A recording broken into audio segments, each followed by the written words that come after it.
Hey everyone, welcome to the Game of Thrones Tower of Babble podcast. We're talking about Season 3, Episode 7? The Bear and the Maiden Fair. I have nothing to say about this episode. I just watched it about 10... Well, that's not true. I do have stuff to say about it, but I just watched it about 10 minutes ago for the first time. It's Monday, we're recording this on. A little bit impromptu version because Dan's not actually here in the tower, if you will. Is that what we're calling it now? Yeah, I'm going to call it the tower. Okay, no, that works. He's at his own, in his own realm for this episode, and we're trying a first Skype podcast, so it should be interesting.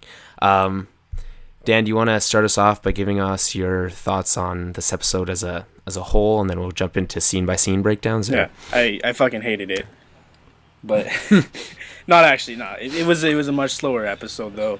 It didn't really feel like a lot got accomplished. It's probably one of those episodes that we'll look back on later in the season and realize that, it was necessary. They set a lot up.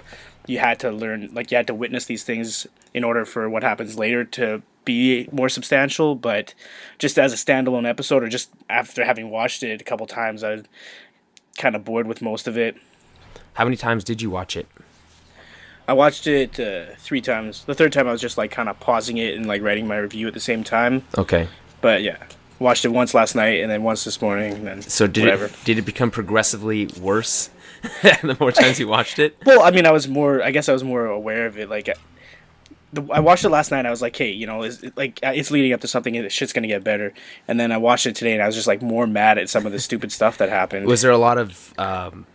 what's the word I'm looking for? Did it depart from the book a lot, or not even that? It's the story. Yeah, I guess they had to tell the story. And the other thing, this episode was written by George Martin. I was expecting last season he wrote Blackwater. That episode was huge. Yeah, it was mostly action, but it was still a great episode. In season 1, he wrote The Pointy End, which is one of my favorite episodes in the whole series. What happens in that episode again? Recap us, Dan. That's the. Oh fuck! If I remember, in that episode, that's when Arya leaves her dancing master at the very beginning. Oh. And then she goes down to the dragons and she kills that boy. It's when the Lannisters are killing all the Stark men. Oh, okay. No, that's a good, yeah. Septim Ordaine's walking with Sansa, and then she hears the battle, and she tells Sansa to run away and, sacrifices herself. That makes sense. That was a good episode. I don't know. I was expecting more out of this episode. It was a lot of relationship bullshit that I don't really care about. I don't need to hear Sansa and Marjorie gossiping about Tyrion and Loras, and then...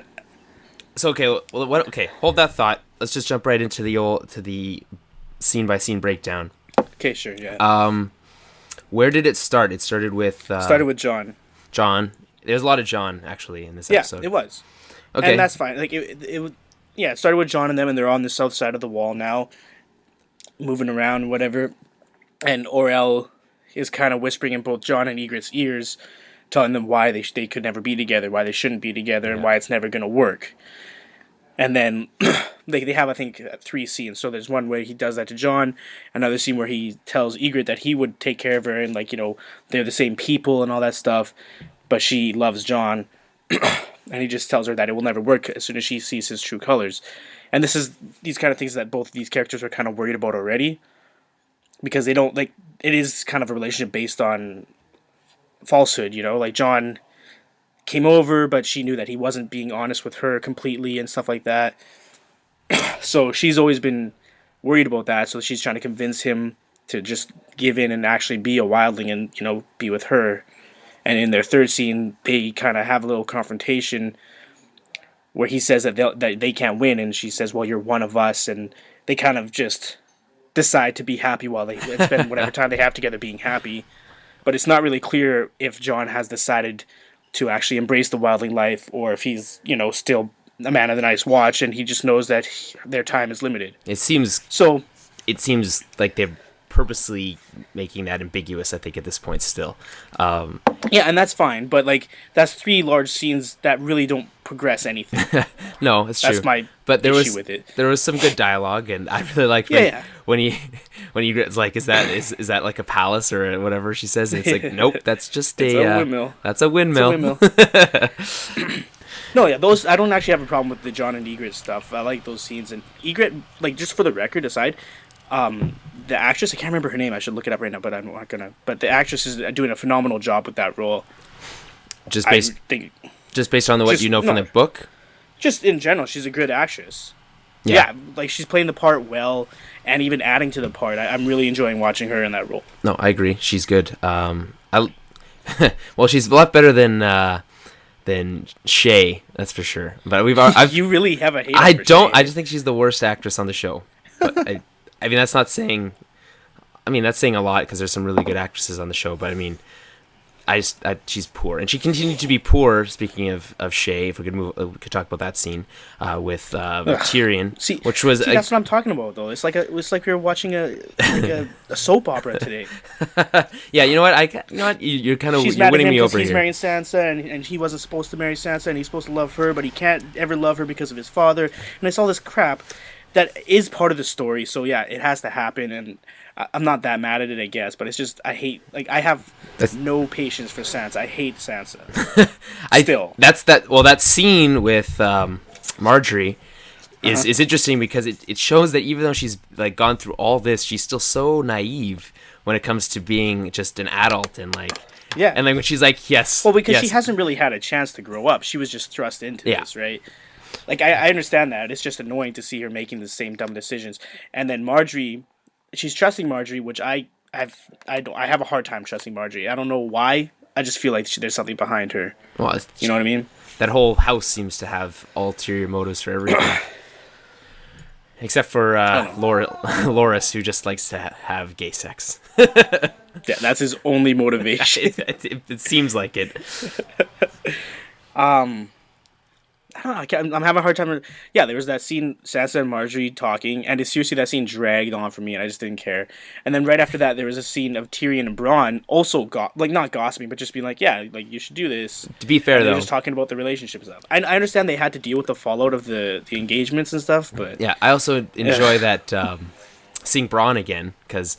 Man, he's like one of my favorite characters. He's hilarious. He's a cool character. He hasn't been in it for a while. He's like, well, what does he say? He's like, I don't need any more like evil thoughts in my brain. He's like, oh, you paid me to kill the people you don't like. Evil thoughts come free. Yeah. Which I liked. He's a cool character. Yeah. Other than that stuff, though, other than the relationship stuff, there were a couple cool moments. Like Daenerys had some great stuff this episode. That was a standout for me. She is really like taking charge and like. She's not the scared little girl anymore. She's a conqueror, and she's putting these wise masters in their place. That was really cool to see. Yeah, no, that was. I really liked that. That was. At first, I was confused because I thought that like all the Unsullied were lined up, and then for whatever reason, that Dany was being carried in that like thing. I was like, it seems awfully like a lot of work to line up along the way. If you're just like, is there people like running to the front so that they can keep the line going? But she doesn't believe in slaves though, right? Okay, yeah, which I find honestly, she has a lot of righteousness towards like that kind of stuff, which seems, I guess, not completely unfounded, but just almost out of left field. Like where that she's like. This hatred towards slavery came from. Well, a lot of it comes from in the first season when she saw what the Dothraki were doing to the Lazarene women and stuff. Oh, that's right. Or the raping and pillaging. They were just raping them on the road. And like the whole thing, the Dothraki at that point with Khal Drogo, they were going to war. His giant Khalasar and her, they were going on their way to cross the Narrow Sea and take over the Seven Kingdoms, right? But along the way, as is the Dothraki way, they pillage a bunch of villages and different things and sell these people into slavery and get whatever from the slaving cities. So like that's part of what they do, and she just couldn't understand that, and she just didn't like the brutality of it. But now she's a bit more mature, and she knows that brutality is a necessary part of war. Well, she's sacking these cities herself. Exactly, but she's freeing the slaves, so I guess she still feels like a good person. Well, it just makes her feel better inside, I guess. Like, I mean. The slaves are the innocents, I guess, and she's saving them and punishing the people who have been enslaving them. At the same time, the people enslaving them probably aren't all evil. Like, they're just used to that lifestyle, but... That's true. What are you going to do? Is it just me, or do the dragons seem to get bigger every episode? It's like... They're growing a lot faster now that the budget increased. Well, coincidence. They look like badass in this episode, the dragons, and they're just like fighting over that piece of meat, and they just look as scary as you would expect when they talk about like the dragon bones that are in King's Landing. Yeah, And that coupled with the fact that these aren't full grown dragons yet. They're that big and they're that intimidating and they're not even full grown. Not even close. No, I love how speaking of, we can transition over to another scene which I really really enjoyed, was the Tywin and Joffrey scene when they're talking about dragon's bones. But other than that, you could see the tension. You could like cut it with a knife. Oh yeah, in that scene. Yeah, for sure. Like just like he stops in front of him. They talk, whatever. She's kind of Joffrey's talking down to him a little bit. At some point, he's like, "Well, I have to walk that far," and then it's so quiet like in that room, and he takes the 2 steps up the step, like up the altar to go to the like to his level and stand above him, which is I think because she's sitting, he's standing, but is higher level than him, which is interesting, is because just from that alone you can really see how he sees his grandfather, and also how authoritative Tywin is.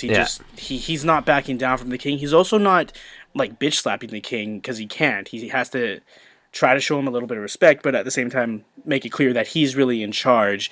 He'll do whatever he can to inform the king and try to please him, but at the same time, Tywin's really the one running the realm at this point. Yeah, well, I mean, the small council is what runs the realm. The king really, as far as we've seen from the beginning of season 1, king really doesn't do anything. Well, King Robert kind of avoided the small council meetings, and we don't know much about Aerys, right? No. We haven't seen anything in the show about him. And then Joffrey's too young, so Cersei was the Queen Regent, and now the Tywin is running everything. But Cersei's still technically the Queen Regent, isn't that how that is? Or... Yeah, but like, I guess she's technically the Queen Regent. She had a lot more power before Tywin came to King's Landing. Yeah, she's kind of been put in her place a little bit since he came back, which not that I appreciate it. It was nice kind of having a little break from her today, or for this episode on Mother's Day. well, there was a mention. Speaking of mothers, there was a mention of mothers with Robb and I forgot about Robb and what's her name? Daniel, his wife. The girl with the ass. Yeah, she has a really nice ass, and it was on display for a long time. Not that it was. That was a fantastic scene. Her name is Talisa. Talisa or whatever. I don't know how to pronounce it. She's not in the book. She's a made up character. Oh, that's right. Okay. So well, she's an adapted character. Okay. You don't need to get into it right now, I guess. Have you talked about this before? About what she's combination It's not complicated. She just is like they replaced a certain character with this girl, and they changed the story a bit, but essentially it's the same. It's the girl that marries King Robb. Okay, that's it. Okay, so in this episode we found out she's pregnant. Okay, so I think that's interesting. That's a different dynamic. The prince in the north. You don't know princess, I guess. Well, you just Daniel, come on now, got to be smarter than that. I didn't say anything. What are you playing with? Doesn't matter. We're talking about Game of Thrones right now. Anyway, don't look at the screen. Well, it's conversational. We don't want to be so strict. Okay. So, anything else to say about Robb and Talisa? Not much, really. No, I put in my review that it's just nice to see a member of the Stark family happy for once. That doesn't happen very often in this show. True. And his mom gave him a dirty look when she was. Well, she's kind of been grumpy for a while. She doesn't fully approve because he did break his oath. He promised Walder Frey that he would marry one of his daughters. That was part of the deal, and then he broke his oath because he fell in love with this girl, and fair enough. But that's something Ned Stark probably wouldn't have done, right? Yeah, that's true. Well, what did she... Catelyn's just looking at him and he's sacrificing not just his own life, his army and everybody who's relying on him just by breaking his oath because he fell in love with this girl.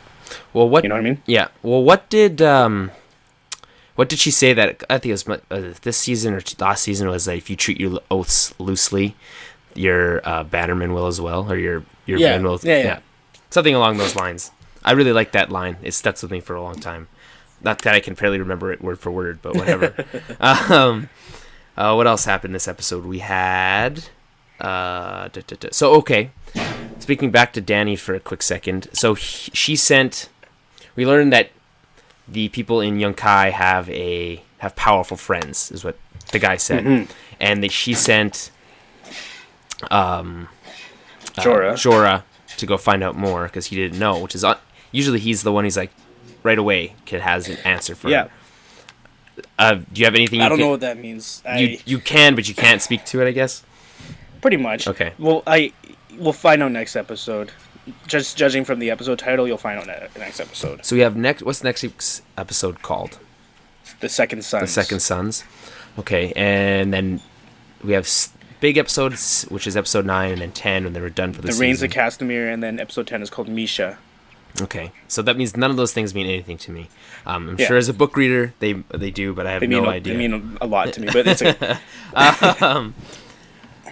So we also had we had a nice scene on a boat actually today, over Blackwater Bay, seeing kind of the wreckage of what happened in episode 9 of last season.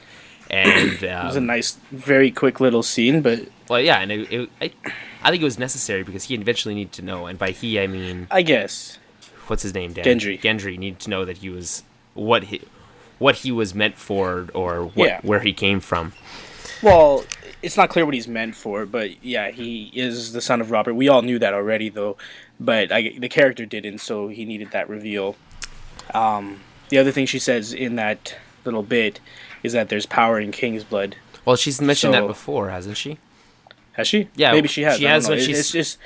It's kind of ominous. I'm not sure exactly what it means. Well, when she left Dragonstone,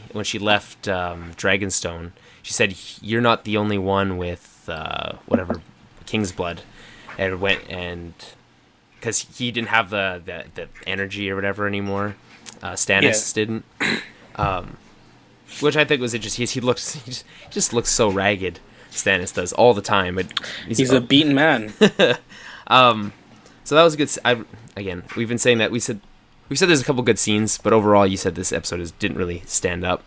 It didn't pop in any way. No. Like, it was okay. The scene again. Anytime you see the dragons, that's like the only cool thing that was cool. Out. The Daenerys scene was cool. She took charge. Jon and Ygritte, that was cool. The biggest part of the episode was obviously Jaime and Brienne. And that's Jaime was probably like one, if not the main character of this episode. Well, I mean, it seemed to focus a lot more on Jon, and then did Jaime's story in the end.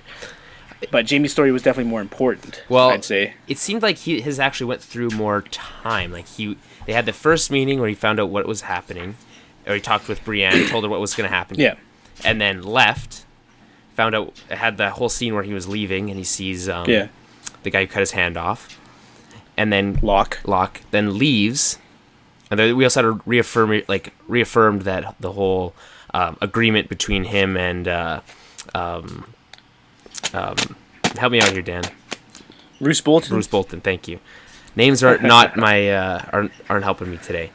So yeah, the whole thing with Roose Bolton, he says, "I'm sure you'll give my regards to Tywin," and then Jaime says he's sorry he's going to miss Robb's wedding. The Lannisters send their regards, or something along those lines. And then they take off. So he leaves. Then they have another scene later on where they're on the road or whatever.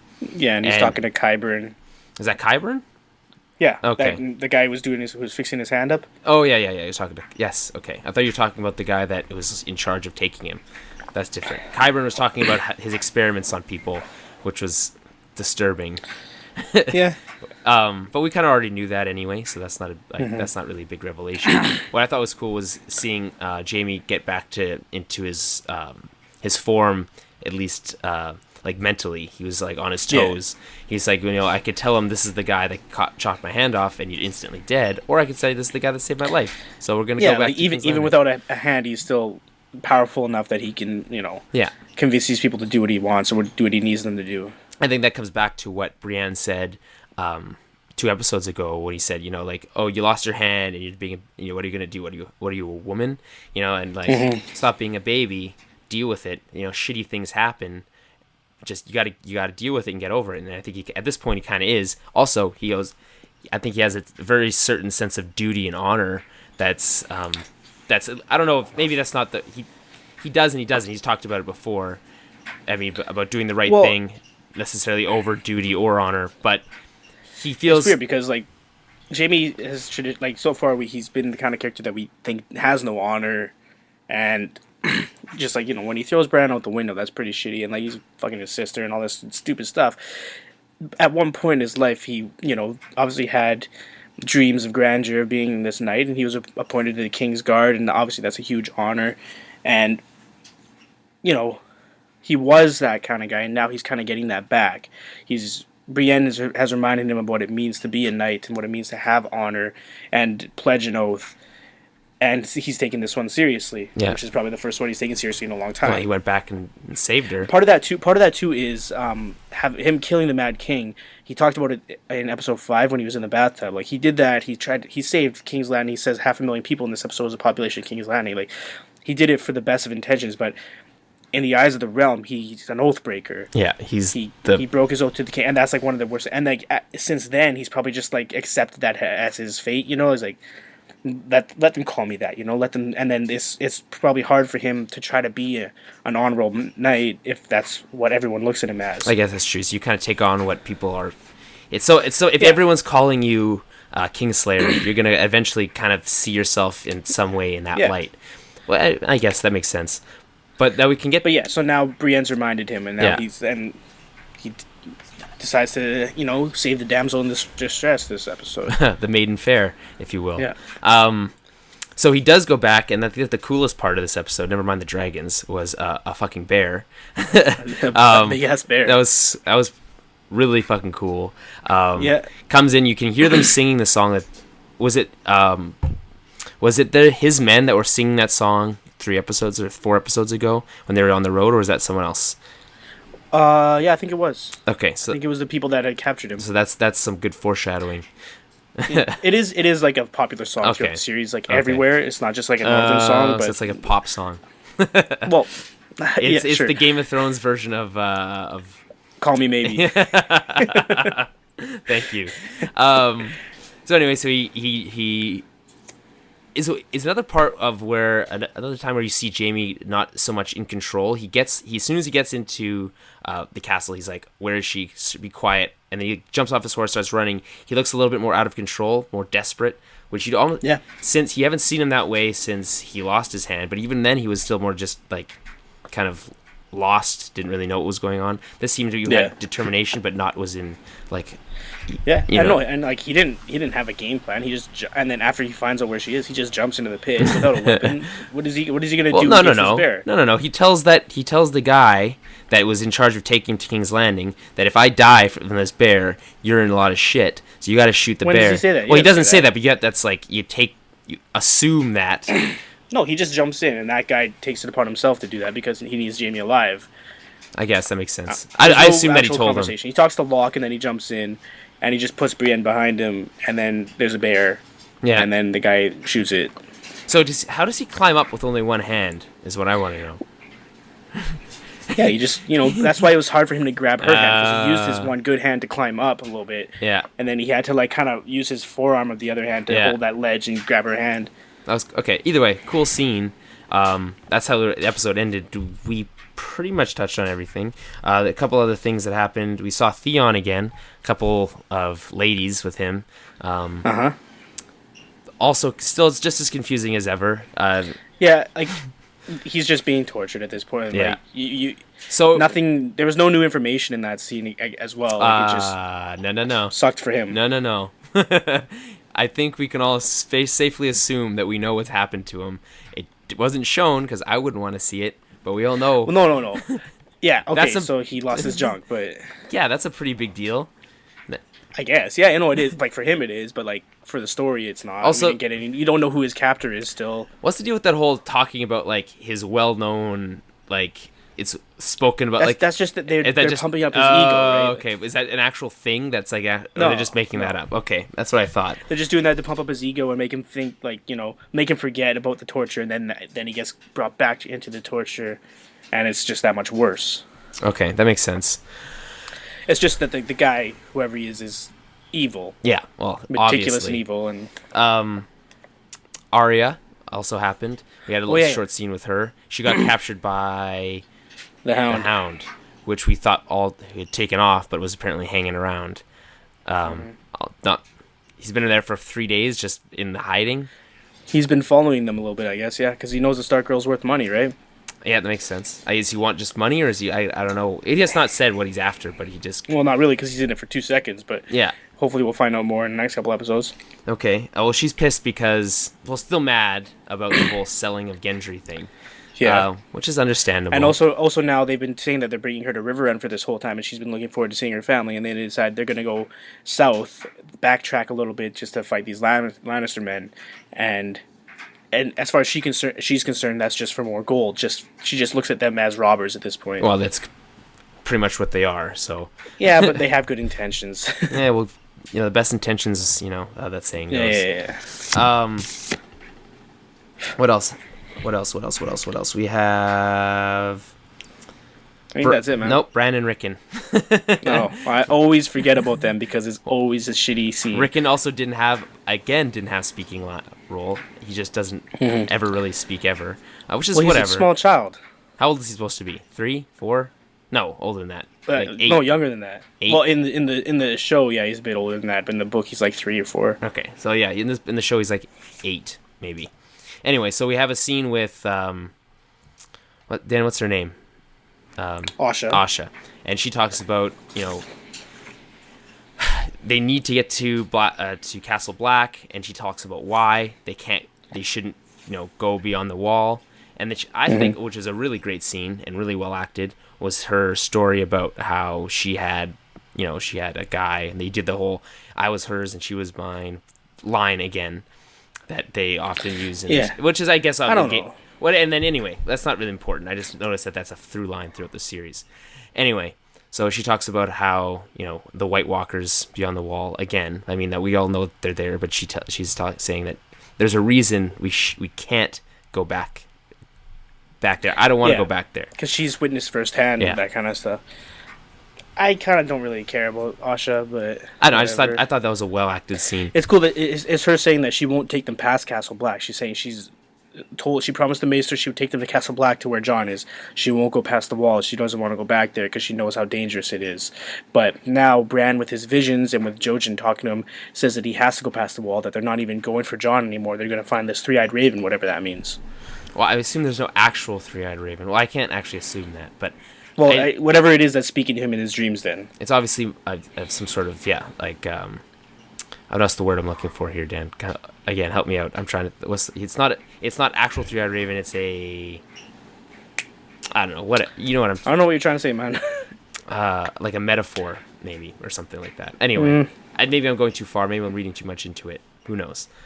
That pretty much covers it. You spoke about how you didn't really like it. It didn't really drive things forward. I enjoyed a lot of the character stuff they did in this episode. I didn't dislike it as much as you did. I liked... Okay. I laughed a lot in this episode, which I mean, sometimes the show can be really funny. There's like stuff with Bronn, the stuff with Sansa I laughed at. There's stuff with Ygritte that I laughed. Like there was some genuine humor in this. Like there wasn't like the humor from several episodes ago with what's Tyrion's like hand, like his helper. What's his name? The one that saved him from getting killed.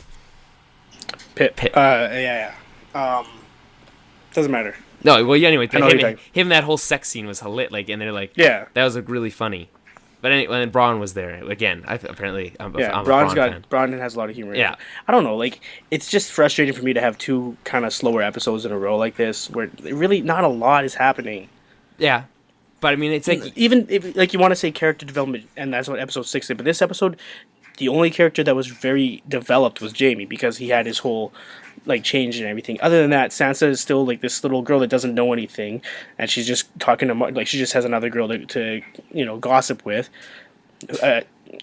Tyrion and Shay fight because they have this doomed romance. Jon and Ygritte have this other doomed romance. This episode is all about the relationships and the romance, and I just. It's Mother's Day. It's fine because it's fine, and that's part of the series. But I don't like how they just were essentially rehashing the same crap that we already know about these relationships. They weren't developing the relationships. Nothing really changed. The status quo didn't change between any of these characters other than Jaime and Brienne. That's true. That's a good point. I mean, it's to a certain degree the Ygritte Jon kind of story moved ahead a little bit. I think.